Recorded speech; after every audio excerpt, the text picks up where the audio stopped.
શું તમે 3 ડિજિટનો સ્ક્વેર આ રીતે કરો છો? તો આ વિડીયો ખાસ તમારા માટે. જુઓ, 3 ડિજિટનો સ્ક્વેર આપણે શોર્ટકટ રીતે કઈ રીતે કરી શકીએ.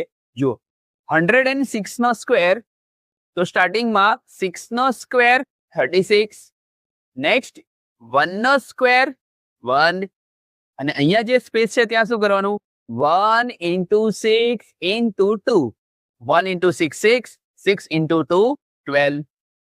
નેક્સ્ટ જુઓ, 207 નો સ્ક્વેર, 7 નો સ્ક્વેર 49, 2 નો સ્ક્વેર 4, હવે અહીંયા જે સ્પેસ છે ત્યાં 2 into 7 into 2, 2 into 7 14, 14 into 2 28.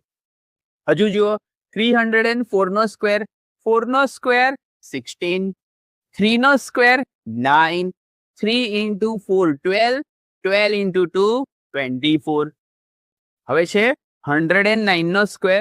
ચલો, આનો આન્સર હવે તમારે કહેવાનો છે અને કોમેન્ટ બોક્સમાં કોમેન્ટ કરજો. જય સ્વામિનારાયણ.